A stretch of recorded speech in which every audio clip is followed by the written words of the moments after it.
Hello, and welcome to another awesome episode of Scripted with your host. I am Buckeye Mike, finally in this man's eyes, back from the dead, so to speak. Um, and I'm joined by Jeffrey, as always, from Only Talk Sports. How you doing? I'm doing really good. It's definitely a great time of year for sports, especially if you're a basketball fan. You've got the Final Four and the national championship game coming up. It should be a lot of fun. You also got the XFL still going. There's still some people that do care about that. So we'll be talking about that as well. It should be a lot of fun. I'm looking forward to it. Most definitely.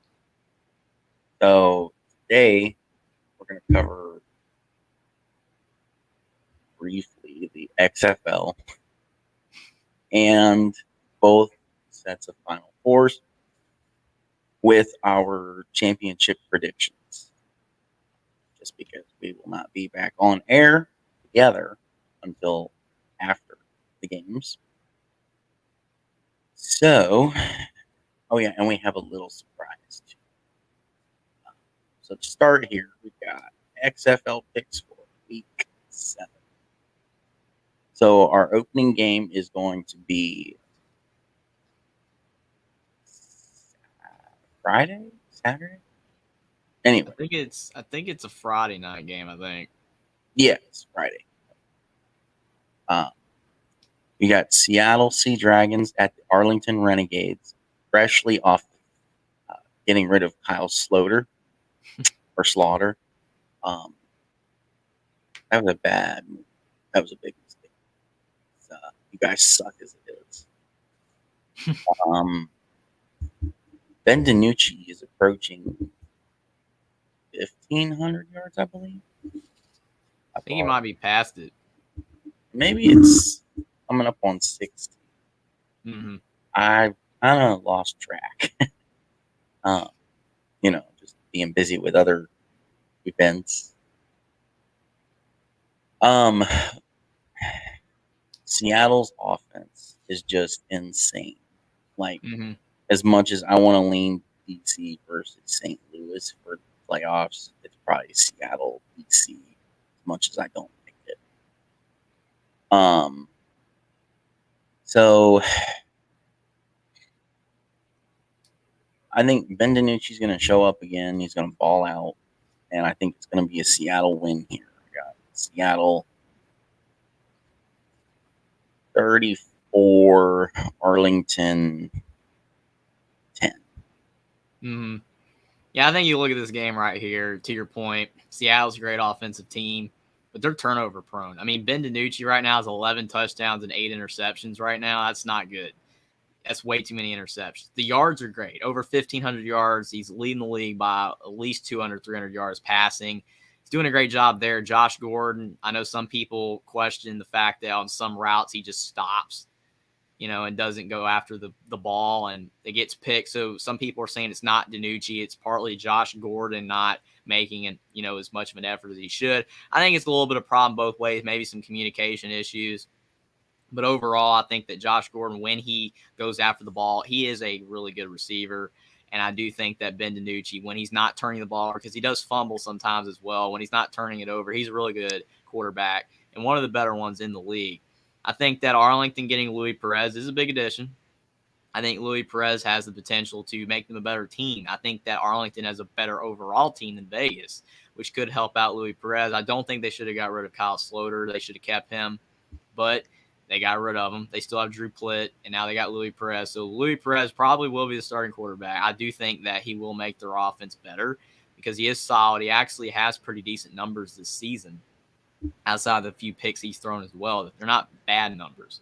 I think that he will make Arlington a better offense, but I still think Arlington overall has too many weaknesses on both sides of the ball. I don't really think they'll be able to slow down Seattle's offense enough in this one. I'm going to go with Seattle as well to beat Arlington 24-17. So on So to the next game, you've got, I think San Antonio and Vegas is the next game in order, I think, right? It's I the don't. next game. It might be. Yeah, I can check real quick. Yeah, it's tough based on the way, it's set up to know which one's in order, but I do think that San Antonio is the next game overall because I think DC is the third one. Week 7. Yeah, it's San Antonio. So you've got San Antonio and Vegas is the next game on deck. So these two teams right here are really struggling right now. San Antonio is 2-4. Vegas is 1-5. And now Vegas, you get rid of Luis Perez. And that's interesting because Luis Perez is a solid quarterback. I do think Brett Hundley is solid. I think Brett Hundley has shown flashes of being a really good quarterback at times. But I do think that Luis Perez still possibly has more upside overall, specifically in the passing game. I think he provides you more of that deep threat down the field. Brett Hundley doesn't really provide that as much. I do think Vegas's defense is really struggling. They didn't even give St. Louis a game last week. That was not even close. St. Louis just easily won that one. They have scored a lot of points on them. So I think Vegas's defense is really struggling. San Antonio's not looked great as well. Jack Cohn has had a solid season, but I think he plays way too conservatively. He does not take deep shots down the field. It's like he's trying not to make mistakes. So his passes, per yards per completion are really low. He's not throwing a lot of deep balls. So San Antonio's offense is very predictable. And they're not scoring a lot of points even in the games they win. So I do think their offense is a little flat, and I think their defense is below average as well. I think overall they're just a below average team. But Vegas is not playing well, and losing Luis Perez is going to make it worse. I think Brett Hundley will play a decent game, but it is on the Vegas field as well, which they've really struggled. Everybody struggled playing on that field. I think San Antonio will find a way to beat Vegas 17-14.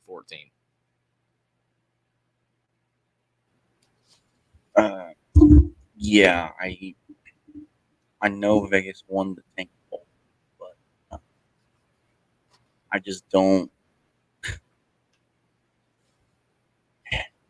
It doesn't really help either side that it's at Cashman Field. Mm-hmm.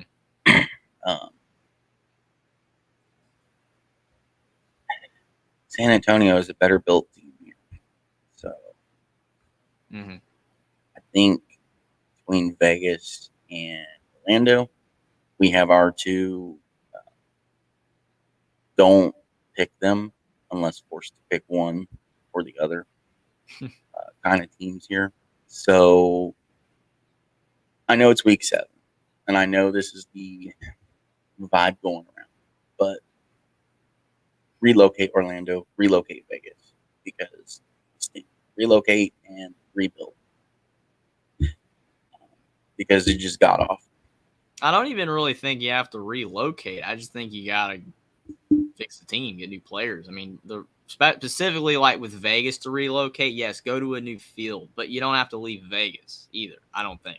Well, I don't think you have to leave town, go to another city or another state. They need new players, they need a new team, new coaching staff, everything. Well, I mean, yes,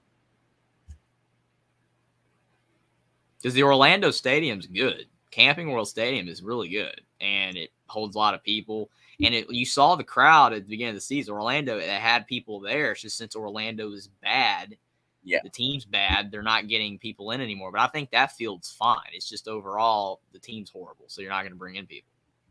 Well, I mean, you'd almost have to do a complete rebrand almost. Like if I was Orlando, yes. You want to stay the Guardians, okay. Change your freaking colors to begin with. Because you're at UCF's field wearing USF's colors. You not understand, not you specifically, but you not understand how disgraceful and disrespectful that is. Well, I don't think it matters necessarily as much anymore because UCF doesn't play in Camping World anymore. They used to, but they don't play there anymore. So it's not as big of a deal. And plus, again, like a lot of people have talked about, which we'll get to with Memphis, the colors of the uniform to me doesn't matter. I don't think it matters. Just if you're a good football team, you could have the worst colors of all time, but you're winning. No one's going to care. You just got to win. Yes, and I mean, to your point with that, it is an added bonus if you're winning in it and you look good in what you're wearing when you're winning. As far as this game, though, I mean, come on. San Antonio is just going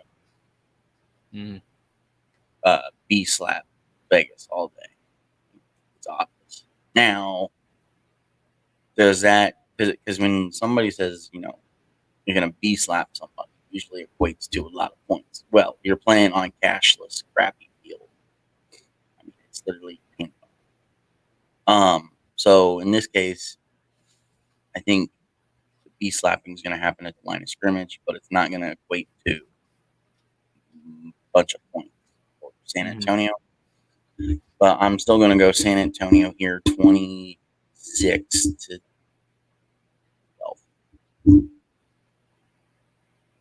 I can see that for sure. It's a good pick. I mean, Vegas, I think they have a solid team, but yeah, they're really struggling. Now, for the next one, for the love of God, somebody has got to beat DC. Take them off their pedestal. Okay, everybody else is lost. Everybody else is off their pedestal.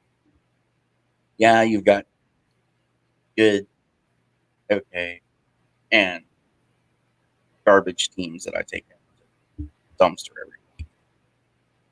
DC, because they're undefeated, DC gets to float up here in this entitlement here because they're undefeated. Your offense is okay. Jordan Ta'amu is finally coming around. You guys should have lost at least one game, if not two. But you're playing the winless, cruddy, we don't know what we're doing because we have the tallest quarterback in the league. And yes, I know Dormady just recently got not Dormady, I don't think. Anyway, I think Paxton Lynch is not still the starter, right? No. So you fixed that mistake. But you fixed it too late. I just think DC's too much here. And DC is going to literally mop the floor. Considering it's a better football field than cashless field, I think DC is going to really run away with it here. DC 45, Orlando 10. Yeah, this game right here, like to your point about DC, being the top team right now. I mean, they deserve to be really happy, for what they've done. I mean, they are 6-0. I mean, I agree. They could have 2 losses, but they don't. And there are a lot of circumstances at play for why they're undefeated, but they're undefeated. And I think that their 2 quarterback system is pretty deadly. Jordan Ta'amu and De'Aaron King can both run. And Jordan Ta'amu is getting much better at passing as the season has been going along. His numbers are actually solid. He's one of the best quarterbacks in the league statistically. Hasn't turned it over that much. I think that's actually a really big key for DC. And their defense, I don't think it's one of the best in the league. It plays opportunistic football, and they find ways to get stops at key moments. And there have been a lot of penalties on a lot of the teams that they've played. But, I mean, some of them have been warranted. Some of them are a bit questionable. But DC, again, is an undefeated team. They have played well. Orlando, on the other hand, has not played well. And it's not just the fact that the quarterback play or the offensive line it's not been good or the defense just really struggled. It's the fact that they can't get out of their own way. They played Seattle to the wire last week. They almost won. But Orlando kept committing penalties that were avoidable, false starts, holdings, just ridiculous penalties. If you don't have those penalties, Orlando was driving the ball down the field, and then they would have a penalty or two that would stop them, and they would push them back, and then they'd have to punt to Seattle. They could have beat Seattle.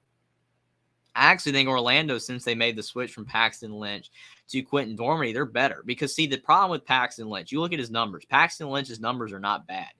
They're not bad numbers at all. He's actually like 7th or 8th in the league in passing. He's only thrown a couple picks. He's not been bad. It's just the fact he's easily sackable because he's so large. He's not quick enough, and he gets sacked. Quentin Dormady has the ability to get out of trouble more often. He's a little bit quicker. He can get out of the pocket. He's not as easily targeted because he's smaller. His frame isn't as big. I think Orlando with Quentin Dormady is a better team, and they seem to be getting a little bit better on defense. Their defense still needs a lot of help, but they've actually shown a bit of promise on that side of the ball. I think Orlando is getting better, but if they could just find ways to stop committing penalties that are unnecessary, then Orlando could actually have a couple wins right now. Now, whether they're going to be able to beat DC, it would be the ultimate story if somehow winless Orlando could be undefeated DC. That would be amazing. And I don't actually think it's out of the realm of possibility. You never know. It's football. But I do think that Orlando will, unfortunately for them, commit too many penalties. They'll make too many mistakes. They'll hang around in this one, but DC will pull away at the end with their 2-quarterback system. And they'll just, at the end, pull away and make Orlando look like it wasn't even a close game. And I'm going to go with DC to beat Orlando 34-13. So on to our last game. You've got the St. Louis Battlehawks and the Houston Roughnecks. This game right here is a swing game. Either team could win. They're both 4-2. St. Louis is coming off of an easy win over Vegas, and Houston, they lost to DC by 11. So both teams kind of trending in opposite directions based off of results, even though every team lost to DC. So I wouldn't necessarily say for Houston that it's a panic alert loss per se. But I do think overall, you look at St. Louis and you look at Houston. St. Louis is a team that's got a great quarterback. A.J. McCarron, he's really solid. And I think that A.J. McCarron has definitely improved, in a lot of areas. He's done a great job, passing the ball. He's actually pretty mobile for a quarterback that's 32 years old that never really displayed a lot of, running skills as a quarterback when he was, in the NFL and at Alabama. So I think that he actually has improved in that area. And I think Houston is a team that they have a really good defense, but they struggled against DC to slow them down. Against other teams in the league, they've actually been solid. But I do think that you look at St. Louis and you look at Houston, both teams are about even. I think St. Louis has a better quarterback. Brandon Silvers has been solid this season, but he's been a little turnover prone lately. And they're kind of struggling between him and Cole McDonald. They don't really know who to go with. I think that's kind of making their offense a little bit confusing. And St. Louis has more consistency at the quarterback position. So I think that helps St. Louis. But this game is at Houston. I do think that Houston will have the advantage of the home field. It should be a close game either way, but I will go with Houston to beat St. Louis 28-27. I think they find a way on their own field to bounce back from the DC loss. So here you have amazing Sunday night football classic. You have the 4-2 St. Louis Battlehawks against the 4-2 Houston Roughnecks on 4-2.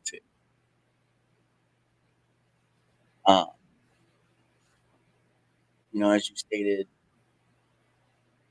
St. Louis basically has the edge right now.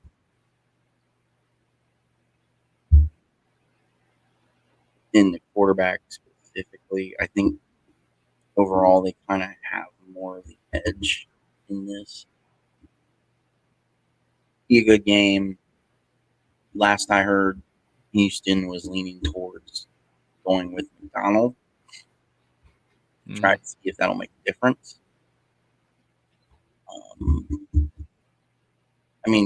Nobody can beat the experience of one A.J. McCarron. I guess Tamu could function. Different story. Yeah, I think you're right. I think we're in for an instant classic here. And I think this game should really be game of the week. Maybe Seattle, Arlington too, but I think of all the games specifically, if you would ask me what's your definitive classic game of the week, this one.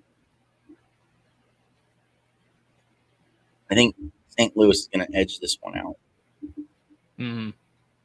Yes, like you said, Houston has the home field advantage, but at the same time, there's so many problems within the team itself that it kind of balances itself, in my opinion. But I think St. Louis will win in a close one, 24-21.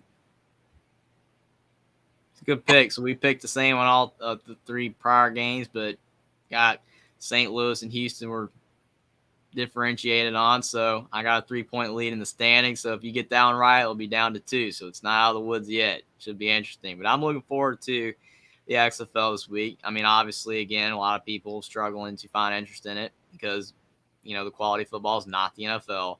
And there's a lot of other issues with it. But I do think that the XFL still has some quality football. So it should be a lot of fun. Jeff says, howdy, I'm here. Thanks for being here, Jeff, today. We're definitely getting into what most people are probably looking forward to soon in the Final Four. It should be fun. But thanks for being here. Yes. So, this weekend is Final Four and National Championship. We got the men's and the women's.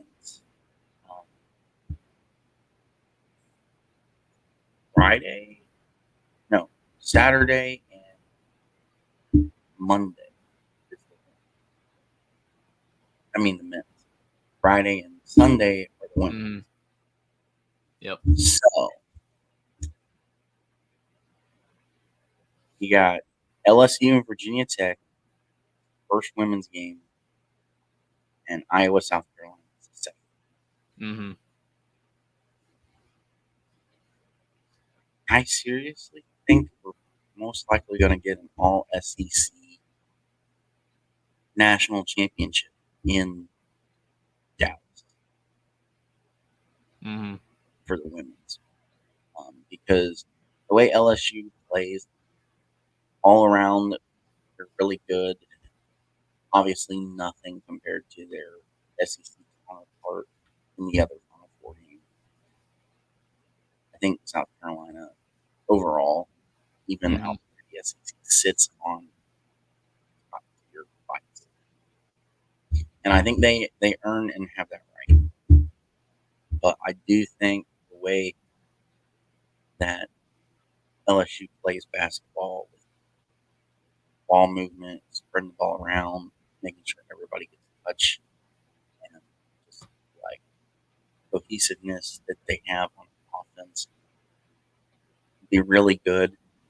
The only way I see Virginia Tech has a chance is by the fact of Virginia Tech has to do to LSU what Ohio State did to UConn. You've got to corral people with the ball and limit their options, force them to chuck up threes, get them out of rhythm, and be too dependent on the three ball, shut down paint. But realistically, I see LSU moving on, and I'd say 75 to 66. As far as the other game, I think South Carolina is just going to run away with it because it's very dependent on Caitlin Clark.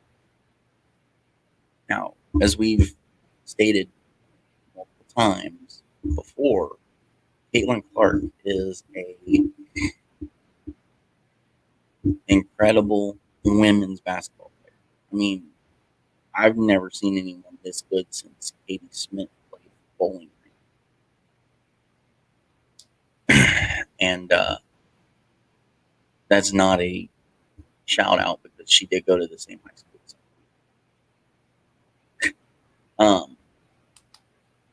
But I think South Carolina in the end is really going to run away with this. I think it's going to be 85 to 60 in favor of South Carolina.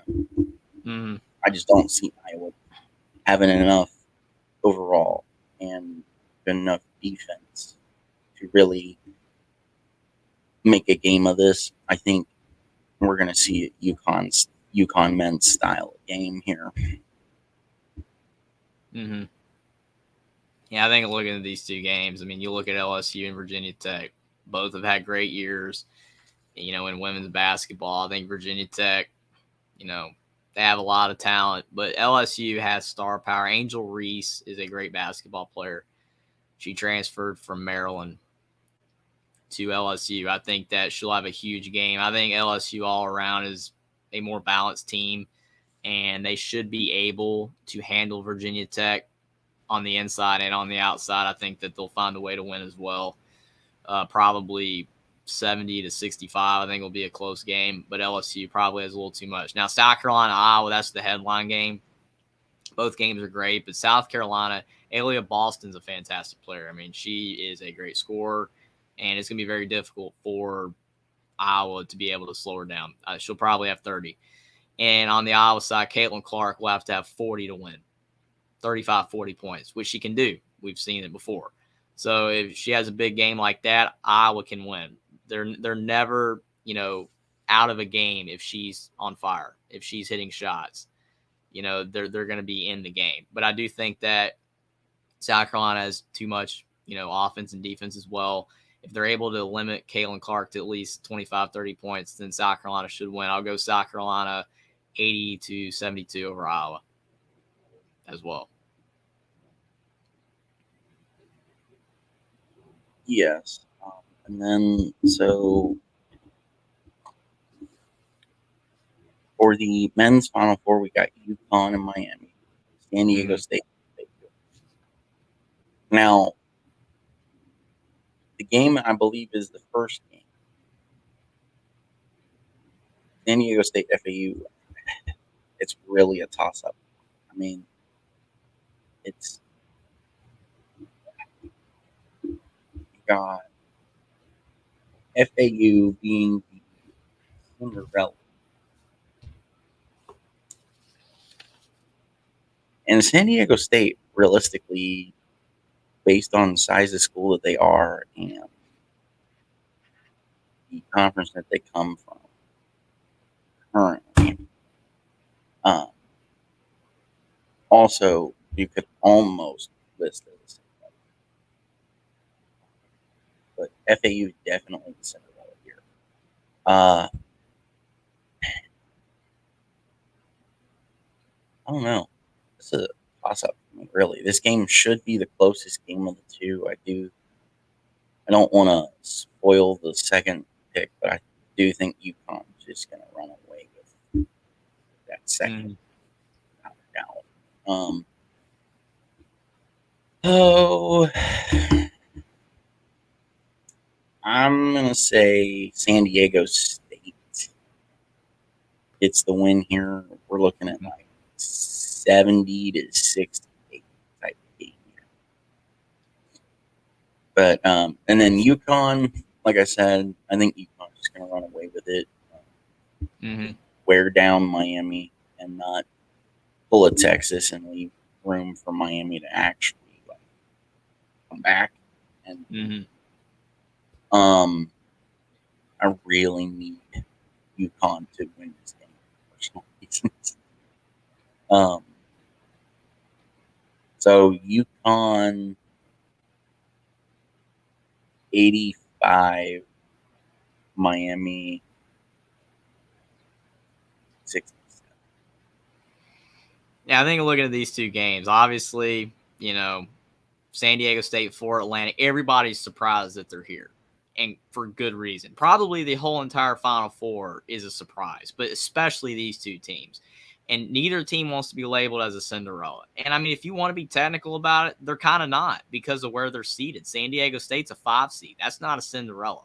Florida Atlantic's a 9 seed. That's not really a Cinderella.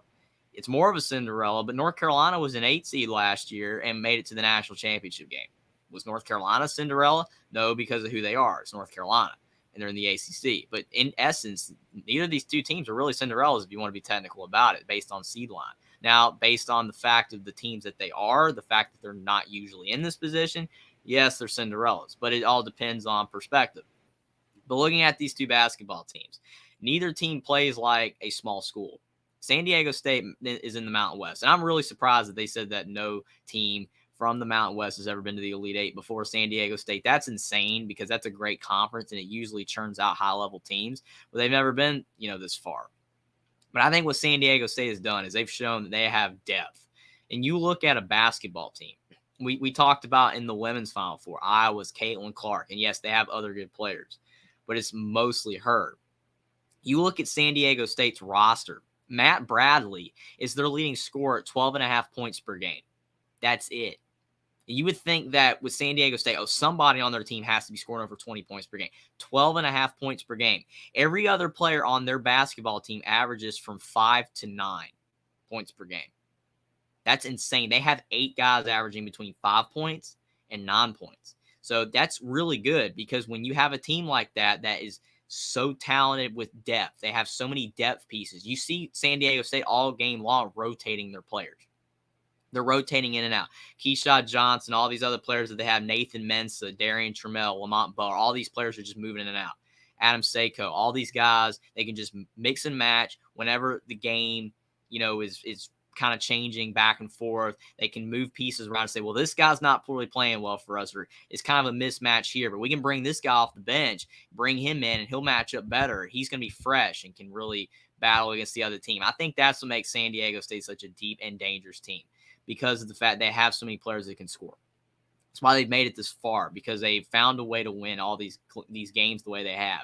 And a lot of it's been because of their depth. You look at Florida Atlantic, I think that their roster, they have depth too, and they have a lot of solid players. I don't think they're as deep as San Diego State, but they do have good players. Not one player is the key guy either. John L. Davis averages 13.9. So Florida Atlantic is built similarly, where they do rely more on team. It's instead of it's we. These two teams are we teams. Matt Bradley is a 2,000 point per game scorer for San Diego State. He scored over 2,000 points in his career, but a lot of that was at Cal, because Cal was bad and he was asked to do everything for Cal. He transfers to San Diego State. They have a team. He doesn't have to do as much anymore. So he's not having to score as much. That's a better team. It's great to have a guy that scores 20, 22 points a game, but at the end of the day, if you don't have a team full of guys that can all contribute, you're not as good of a basketball team. These two teams are showing that team is more important than I. And again, Florida Atlantic, John L. Davis averages 13.9 points per game.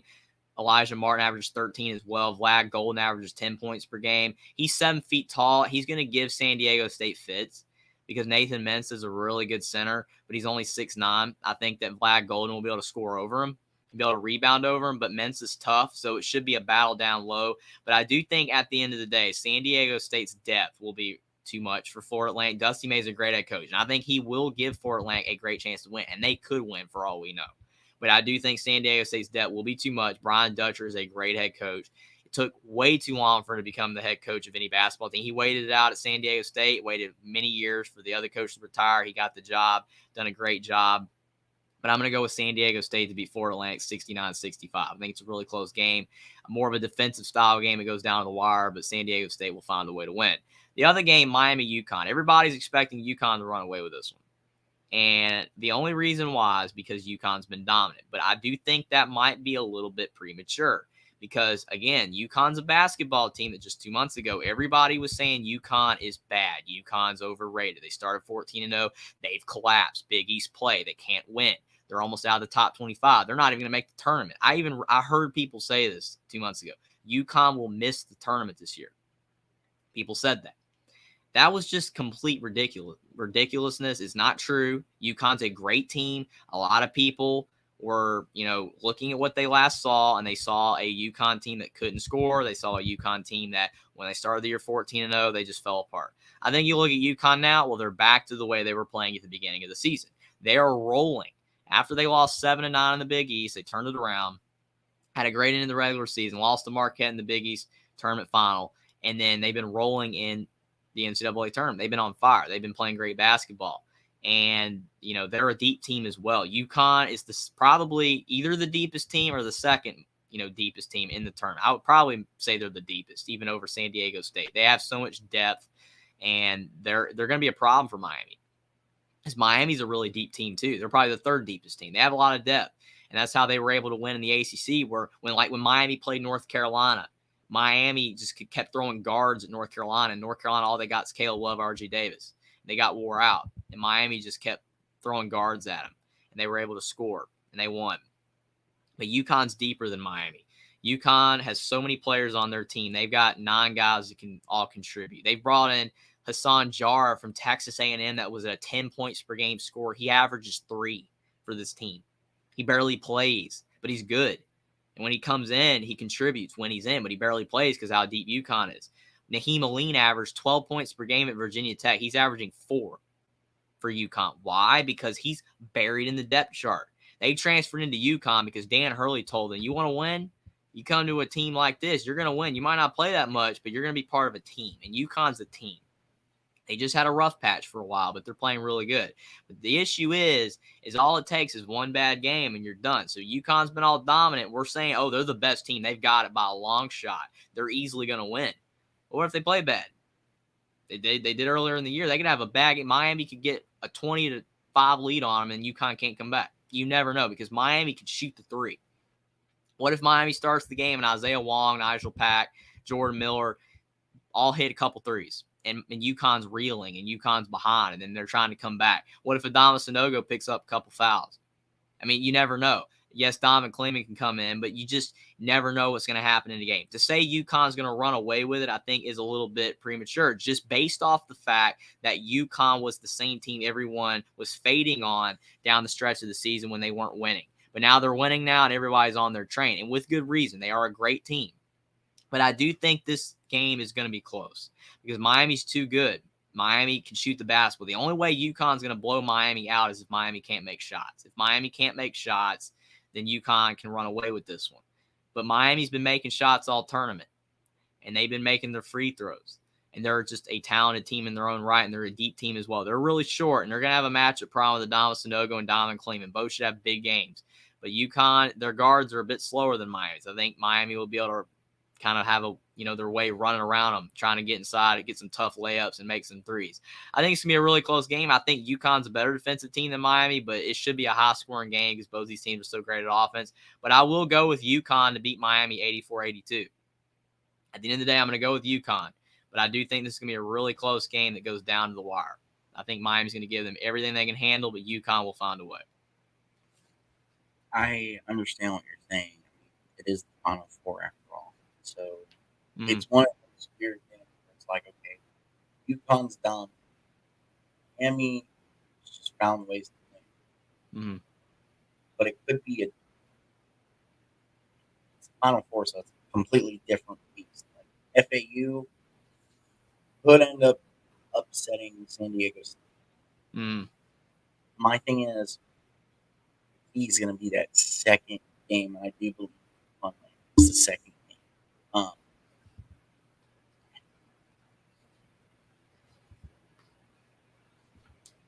Why is that key? Because if UConn wins, I think UConn wins the title, no matter who wins the first game. Because, yes, San Diego State has depth. They've got a lot of older players. And FAU is just on that Cinderella run. But UConn is just like a different doll than everybody. And they've shown it. I mean, it's just who they are. It is what it is. So for and I know you don't really like doing this, but again, we're not going to live together until after. But so I have LSU and South Carolina. And you have who for the women's? I picked the same. Okay. And then I've got UConn, San Diego State. You went the same as well? Or did you go FA? Yeah, I think we all picked the same every game. Don't you hate it when it's just like... Well, I mean, I would have picked differently, but I already picked San Diego State, UConn already. And the women's, I mean, I wasn't prepared for that, but we did it. And, I mean, I think, South Carolina and LSU got a really good chance to win. Mm-hmm. I mean, like I said, Caitlin Clark is the facto issue in Iowa. Virginia Tech, can they step up? Okay, so we have an all SEC national championship in the women's. I cannot bet against South Carolina. Mm-hmm. I mean, if Iowa knocks them off, I'd be glad to take the L. Finally get some Big Ten representation in the national championship. But I think South Carolina is just too dominant overall for the women. Mm-hmm. I think they're going to win this one. I do think LSU has enough weapons and enough defense for it to not be a runaway for South Carolina. Mm-hmm. I do think in the end, though, South Carolina gets the edge here, 70-67. Mm-hmm. Crowned repeat national champions. Yeah, I mean, I think a lot of people would like someone else to win. People just like seeing different teams win. It's like an Alabama phenomenon in college football, or now Georgia. Oh, they're the same team winning. I don't want that. I want new teams. I want different teams to win it all. So yeah, a lot of people probably want South Carolina to lose, unless you are a South Carolina fan. So that makes sense. But yeah, like you said, you look at South Carolina overall, just a deep team. They're beatable. Everybody's beatable. That's the one thing that's so frustrating about when people talk about basketball teams. Every single basketball team is beatable. And I know someone, if someone was a South Carolina women's fan, or just someone was a women's analyst that was on here and would tell me, well, the way South Carolina is playing this year, they're not beatable. That's why they're undefeated. That's not true. They are beatable. Every single basketball team in the history of existence is beatable. There's never been a team that wasn't beatable. LeBron James, Dwayne Wade, Chris Bosh, they got beat. The best NBA teams of all time got beat. They lost. There's not an unbeatable team. I mean, if there was, I don't think people would watch sports as much, because it'd be the same result. One team's just unbeatable and they win all the time. If people watch that, probably not. South Carolina is not unbeatable. Have I watched them that much? Arguably, no. But I know they're great. I've seen their scores. They win 90-40. I mean, they're beating up on people. They're great. They are a great team, but they're not unbeatable. They could lose. But like you said, at the end of the day, just because, I mean, you got to pick them. I mean, if you pick somebody else besides South Carolina, you're taking a chance. It's luck. Like if I picked Iowa over South Carolina or LSU over South Carolina, either game, it's more of a luck based thing than anything else. South Carolina is the most dominant team. I'm going to pick South Carolina to beat LSU 75-70. I think that they are the best team by far, but it doesn't mean they're not beatable. So we'll see. They could be repeat champions. Credit to Don Staley. Ailey of Boston got a fantastic ball club, great team, but they are beatable, but we will see if they get beat or not. And if they don't get beat, then congratulations on an undefeated season. And then on the men's side, I think that you haven't done this yet. You haven't done the men's game, right? Or have you? You already did? Oh, no. Go ahead. I just think, UConn being as big as they are, I do think it causes too many issues for San Diego State. Mm-hmm. And by the way, I mean, nobody from what I've seen is really, outside of like Discords, is really commented on UConn's uniforms. I love the change to go back to the 90s uniforms. It looks like it was a great move. And as silly as it sounds, I think it was the superstitious piece needed. And maybe, fingers crossed, knock on wood, I don't jinx it, maybe the change will help lead them to a championship. But I do think that as special and talented as San Diego State is,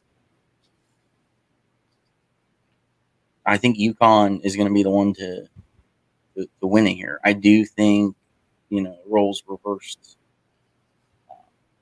from the women's. Mm-hmm. I don't think UConn's going to run away with it just because of the way that San Diego State plays their defense and how they collapse so quickly. And yes, they allow the offense to have ball movement, but if you watch, their guys basically know how to rotate one player to the next, and it's almost like a smooth transition. And I just feel like, yes, UConn's too overpowering for San Diego State, but I think San Diego State has the keys to make it close. It could be totally interesting here. Do they crack 150? I don't think they do. I think you're looking at like a 74, 71, 71, 69 kind of game here. But we're definitely, as sad as it is to say, because sometimes your better games tend to be on the women's side. But just with the pure dominance of South Carolina, I don't think the semifinal game, like I said, you might get a treat as far as like, holy cow, that was a great game. But the South Carolina games, no.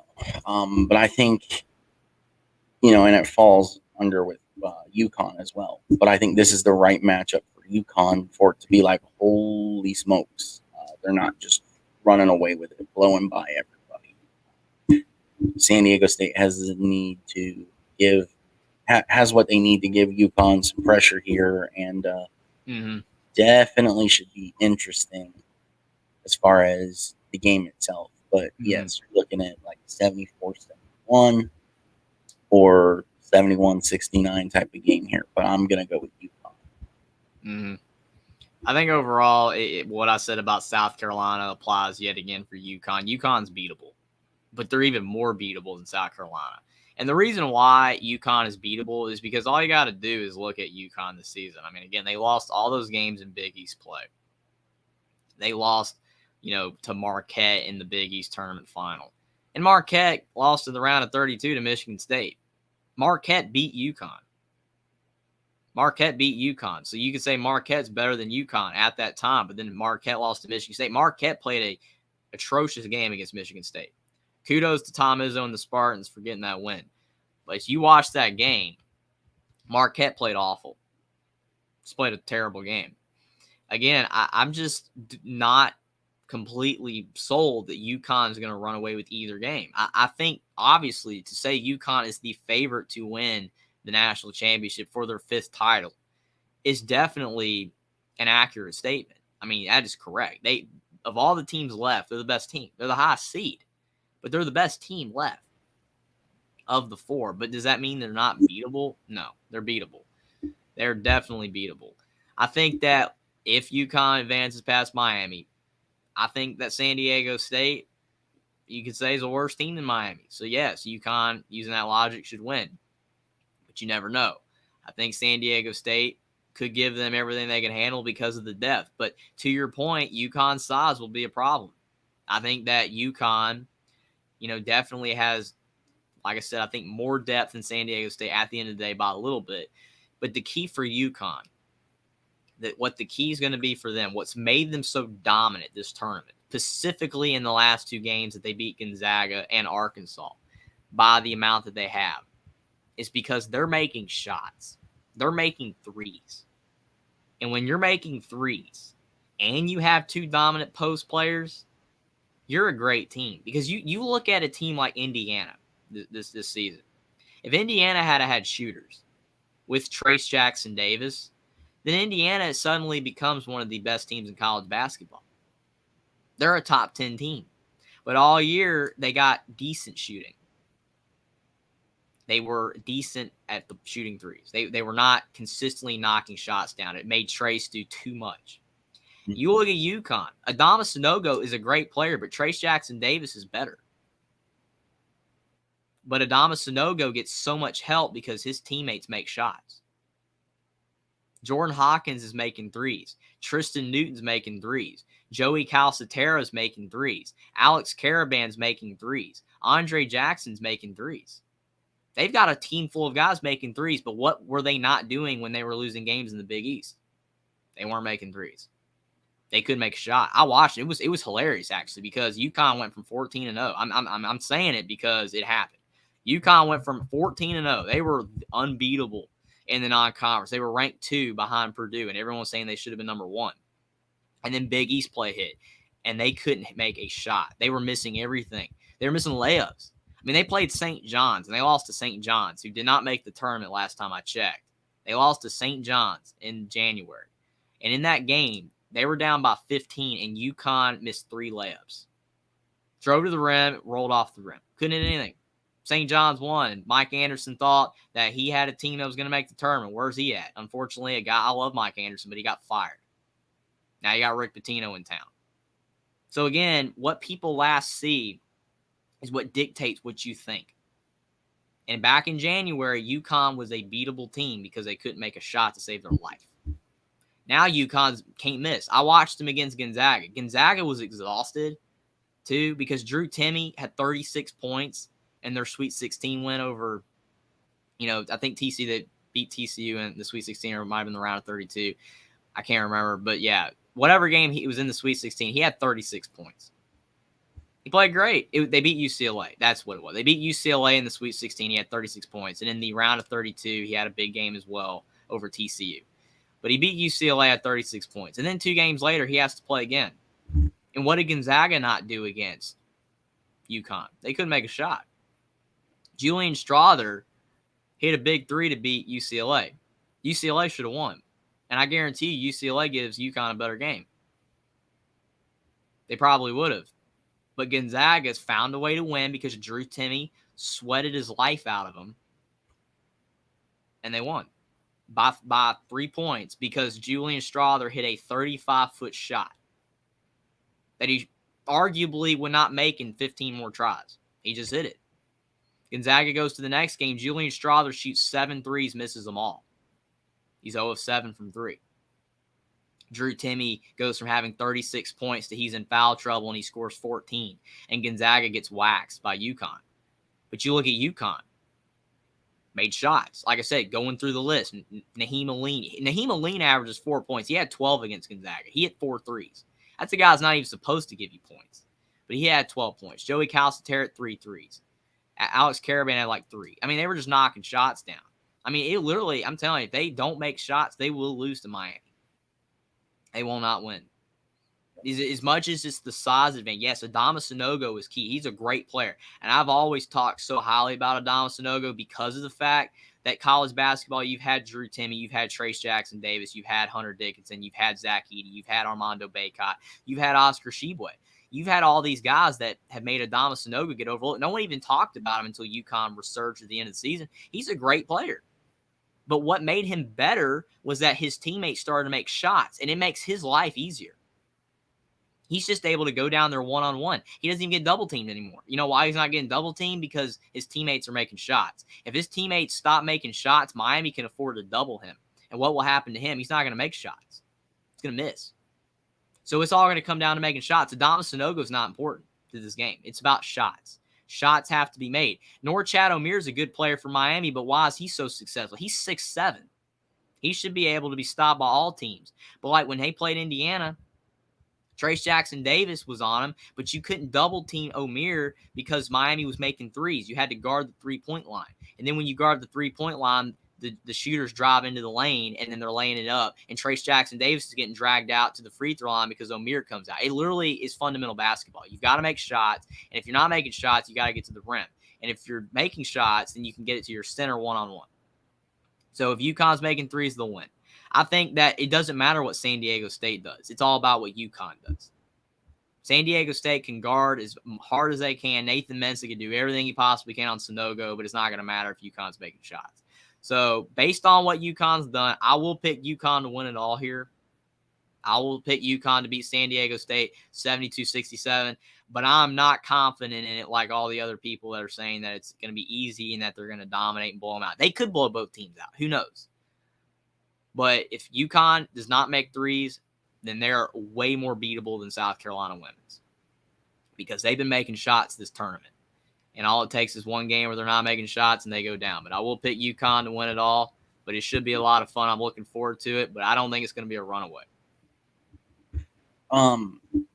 Speaking of Gonzaga, do you think that Drew Timme most likely will be back? You're saying leaving? Yeah. I don't think he can come back, actually. I thought he could, but I've been hearing from people that he can't and that he's out of eligibility. So if he has eligibility left, I think he should come back, but I don't know if he does. with him most likely leaving, do they have, in your opinion, anyone good enough for them to stay relevant? No. Or do they fall off the map like they did after Adam Morrison? It's absolutely impossible to answer because of the transfer portal. If Gonzaga is not able to bring in a replacement or at least good enough players to be able to put a good team together, then no, they will fall off a cliff. Because Drew Timme, the problem with this year's team, they say guards win in March. That's the only reason why Miami's in the Final Four. It's because of their guards. Gonzaga's guards were not great this year. Rasir Bolton was their best guard. He averaged 10. And every other shooter on their team, Nolan Hickman, Hunter Salas, they were offensively challenged at times. They couldn't make shots to save their life. And it put so much pressure on Drew Timme. That's why they lost to Loyola Marymount, because they couldn't make shots. That's why they lost to St. Mary's the first time, because they couldn't make shots. I think that if Gonzaga doesn't replace Drew Timme's production in other ways, then they need to get another center in the portal. They're going to have to get another center in the portal, but they're going to have to get better guards through the portal. And they're everywhere. You look at the portal right now, there's already like 800 guys in it. And all the greatest teams in college basketball, like your Carolinas, Dukes, Kentucky's, Kansas, Indiana's, UConn's, they're already recruiting. I mean, UConn can't really, because they're still in the tournament, but all the teams that are out, they're already recruiting, and they're already getting players. So if Gonzaga is not able to recruit and bring in good players, then yes, they will fall off a cliff. Mark Few's going to have to work the portal, something he hasn't had to do recently, because they just recruit and get good players, and they stay for a couple years. But right now, if Timmy's gone, they have a massive hole. And if they don't replace that talent and that scoring production, they will be a worse team. I mean, it makes sense. But yeah, I mean, it'll be interesting to see as far as Final Four and the national championship games go. I mean, it's really crazy that we're basically at the point now where you look at all these teams in college basketball, and people are asking, is Indiana still going to be good next year? Will Ohio State improve next year? Will North Carolina bounce back and make the tournament? All these questions are going to be answered by the portal. If North Carolina brings in 3 or 4 portal guys that are better than Caleb Love, then they're fine. I mean, they will be a great team again. North Carolina will be back in the tournament. They'll be back to being the blue blood that they are. They're really good. If Indiana can replace Trey Jackson-Davis's production in other ways, they'll be back in the tournament. If Ohio State, if Chris Holtman brings in the right transfer portal pieces, they'll be fine. But we're literally at the point where it's like you got to get lucky. Miami brought in Nigel Pack and Norchad O'Meara to an already good team last year that went to the Elite Eight. Now they're in the Final Four. They improved on last year's team because they brought in the right players. You just got to bring in good players, whether recruiting or the portal, and make it mesh together. Mm-hmm.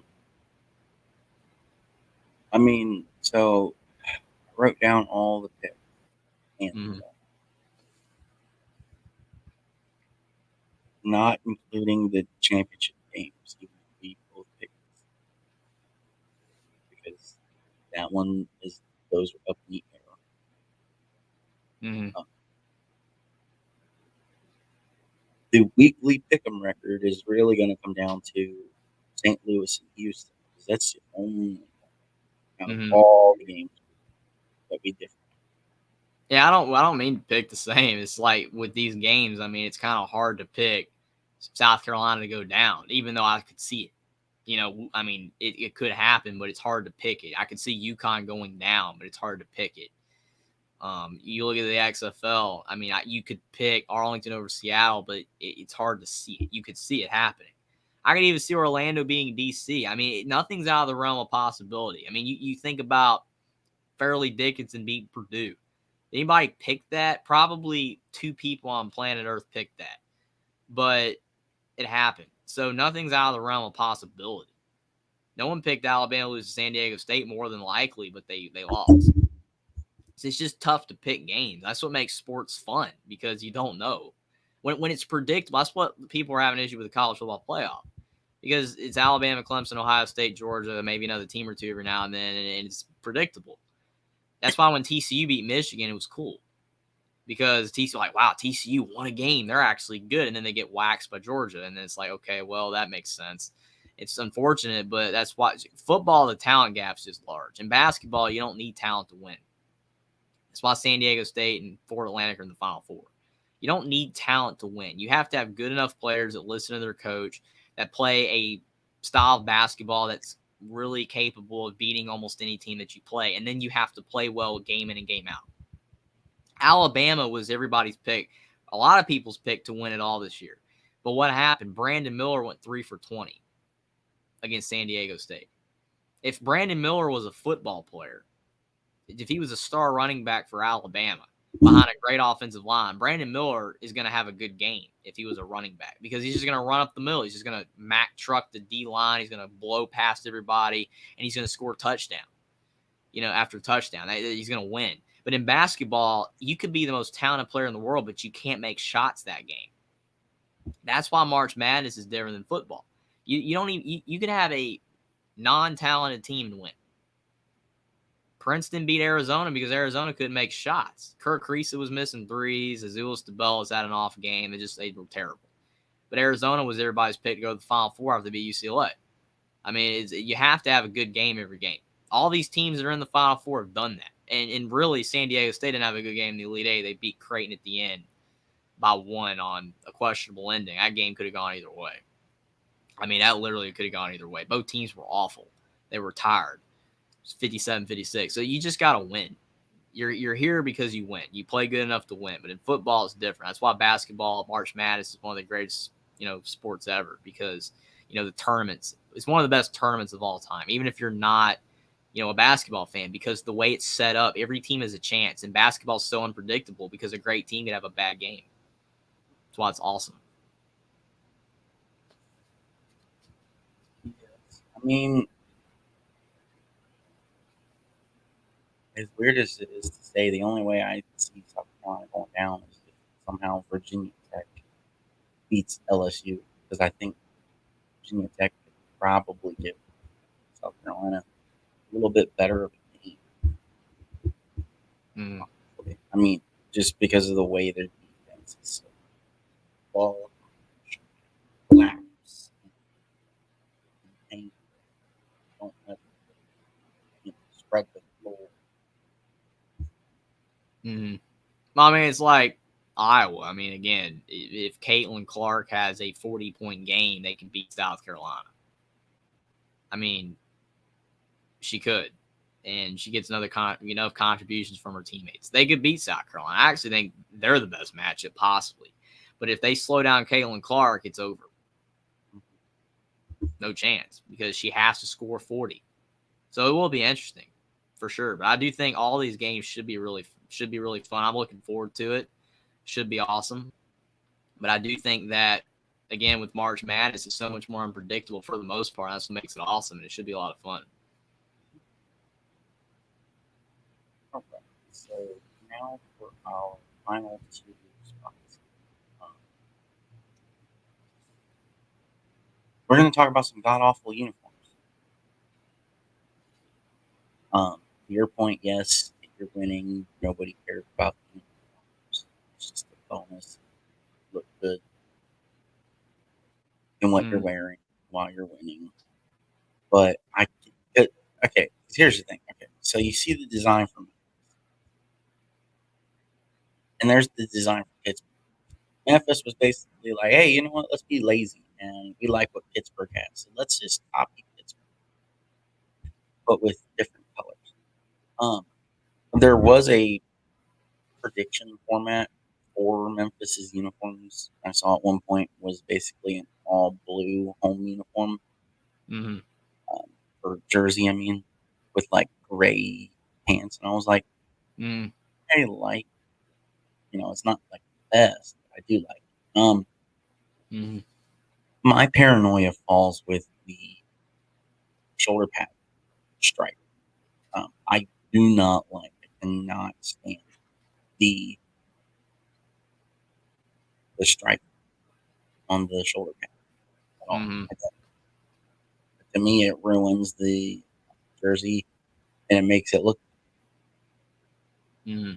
I love Memphis colors. I love the logo design. I love a lot of things about Memphis, the football. Mm-hmm. But I mean, the only other questionable thing is their secondary logo. Mm-hmm. That's what it is. To your point, I'd be more interested to see how the football team performs. It takes a lot more than just a complete rebrand to fix a team. You can't Mm-hmm. just play with someone else and automatically be like, oh, okay, the environment's completely different, but we still have the same crappy guys on our team, but we're going to do so much better. Not gonna happen.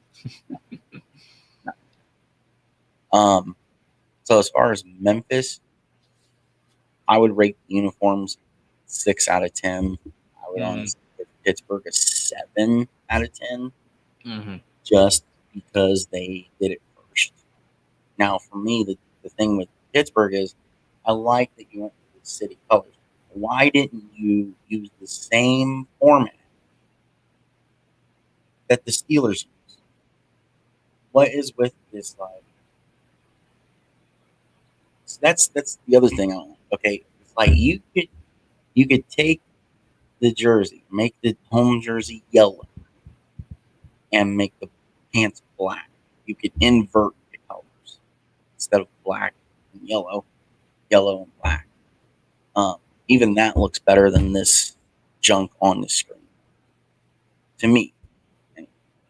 Um, I do think that we will see that change eventually once Pittsburgh leaves Canton and is actually playing in Pittsburgh. I think we will see that kind of a change. Mm-hmm. But that's just my personal opinion. But I do give this uniform 7 out of 10 because Pittsburgh did it first. Well, I mean, I think that overall, looking at these uniforms, I mean, again, like I said, it doesn't really matter to me that much because I've seen a lot of bad uniforms before. I mean, sometimes they're really bad. Like the Pittsburgh Steelers Bumblebee ones; those were terrible. But again, it doesn't really matter at the end of the day because they're playing, football, and if the team's good, like we've said, it doesn't really matter. I mean, if you're winning, it doesn't really matter. I think that to your point, I don't think these are a direct copy. I mean, I know they're very similar, but at least Memphis is blue and this is black, so it's not a direct ripoff. And plus, if you want to be really technical about it, I think it's kind of more ridiculous that Pittsburgh copied Pittsburgh with the uniforms. The Steelers, the Maulers copied the Steelers when the Maulers already had a different color. They were purple, and I actually liked the purple. I know a lot of people didn't, but I thought it was kind of cool because they were the only purple team. Instead, you go with more generic colors, and Memphis's are kind of generic. So it's just now two generic teams. I think that at the end of the day, the uniforms don't really matter. I think they're both around a 5 out of 10. I don't really think either are that great. I don't think they're poor. I just think they're average. And, Pittsburgh, the Maulers could have kept their old uniforms, in my opinion. I like the purple better because it was unique. But it doesn't matter if Pittsburgh is 1-9 like they were last year. So the change is not going to make a difference if they're still bad. But I think that you could say you could give docs for Pittsburgh for copying the Steelers because they're not even in Pittsburgh and they're in Canton, Ohio. And plus, I mean, did they have to copy? Did they have to do the same colors as the Pittsburgh Steelers? I don't think you had to. Well, I mean, it'd be a little bit different if the USFL was like the G League or something where they were connected and basically the Pittsburgh Maulers is the Pittsburgh Steelers camp for players that aren't on the team. And if it was like that, like the G League was, if it was, then I would see why the color scheme being the same would matter. But since the USFL has no connection to the NFL, then the colors don't have to be the same. well, I mean, I see your argument, but Mm. Pittsburgh is one of the rare cities in the country. All of their teams have the same color form. Look at the Pirates, black and yellow. Look at the Penguins, black and yellow. Well, if that's the case, then why did they go with the purple uniforms the first season? Because that's how the original Pittsburgh Maulers were. They had the purple and kind of red. Mm. Well, that's just kind of confusing. I mean, to your point, every Pittsburgh team has the same color, but if that's the case, then you should have just went with the colors of Pittsburgh already instead of going with the purple last year and then changing them this year. That doesn't really make sense to me. But at the end of the day, they're going to do what they're going to do. I mean, like I said, it doesn't really matter to me. It'll just make me not recognize Pittsburgh as much because I'm like, hey, man, they got the purple uniforms out there. I mean, I'll probably recognize them because they'll probably still be a bad football team. So, I mean, if they're 1-9, oh yeah, it's Pittsburgh. They're 1-9, but I don't know. I mean, I get what you're saying. I mean, it's a regionality thing, and they like I like yellow. I mean, I like yellow. It doesn't really work on a lot of stuff. Like it's kind of tough to have a yellow house or a yellow car, but I like the color yellow. It's a cool color. I mean, I think it works for both these teams fine. It's just interesting why you would change from purple to yellow when you could have went with yellow originally. But at the end of the day, they made the change. I think both are fine. I don't think either are great or bad. They're just relatively harmless uniforms. And they're giving docs to Memphis for being, the same, but they're not the same. At least, it'd be a little bit different if they were both yellow, white, and black. At least they're blue. And they got like a boat on it. I mean, for the show boats. I mean, it's like it's the 1800s and it's Mark Twain and you're going down the rowboat or whatever, the steamboat as well with all the Mark Twain books back in the day. I mean, I think that it's kind of cool to have the show boats. I think that's really unique. I think it's pretty cool. Yeah. But I think both uniforms were average. Go back and look at uniform and color logo. Showboats originally had. I think this was the better route to go. Because the other downfall USFL is currently having is there's too much red, way too much. I mean, that's the general gist. I mean, me personally, never have too much red. But Ohio State. Well, favorite color. I mean, red's fine. I mean, I think red works, blue works. They're just general colors that really work with almost any uniform. I mean, most of the best, most recognizable teams in sports are blue or red. But like Kentucky, Carolina, Duke, Kansas are variations of blue. Ohio State, Indiana, red. I mean, Wisconsin's red. USC's red. A lot of the most recognizable teams are blue or red. You got green with Oregon and Tulane and stuff, purple with Northwestern and TCU and Washington and, different colors, but orange with Syracuse. But a lot of them, but even they got blue in their color scheme. It's just blue and red find their way back, and white. This is just the colors that everyone's going to go back to.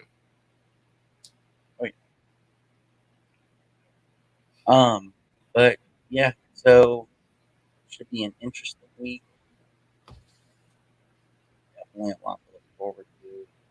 Things to talk about, especially next week. The next time you see us together, unless something changes, we will have crowned a national champion. Two national champions. We will wish them good luck or congrats. Because that would be the interesting thing, have the men's champion play the women's champion, but that's never. Well, I mean, it's just very tough to do that because then that's going to spark the whole debate thing, and then if one team wins by more than the other, then there's just going to be problems everywhere. So as cool as it would be, it just was it will not work. Can't do it. Plus, I think Clint Moses says orange is elite. Go Beavers, Clint. Thanks for being here. I do think the way of the whole,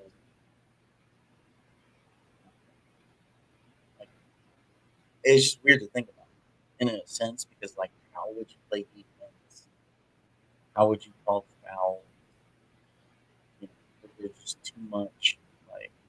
You just can't do it. I mean, again, it would be awesome to do it, but you just can't do it. And it's stupid in a sense of why you can't do it because it's basically all based around where can I touch a person to defend them and not look, inappropriate, wrong? It's just not going to work. I Yeah. mean, the physicality. I mean, you see in Or even if you want to not do that, it's like the men are more physical. The yeah, men 9 times out of 10 are taller. They're faster. They can hit deeper threes unless you're Caitlin Clark. it I just mean, would not work. mhm. I mean, there's multiple reasons why it would stink. It would be interesting. It would be cool if it would work, but it wouldn't work. That's all I gotta say about it. Mhm. All right. Well, yes. So next week I talk more XFL. Going to finish out the season to Mm-hmm. honor the inaugural and sounding more and more like the only XFL season. Hopefully Yeah, not. hopefully not. It keeps sounding more and more like. Um, and we will start to transition to USFL when it comes. I gotta find things to talk about filler once the tournament's done because I know there's sports I kind of know you don't really. Um,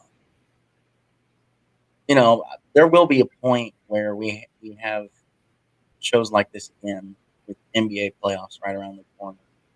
Mm-hmm. Uh, I'm sure we could do some kind of maybe deep dive kind of thing into arena football. Mm-hmm. Football. I don't know, but definitely stay tuned next week. Should be interesting. And yeah, see you guys next week. Thank you for being here. Hope you enjoyed the show. And yeah, see you next. Should be a lot of fun with all the sports going on. Thanks for being here, everybody.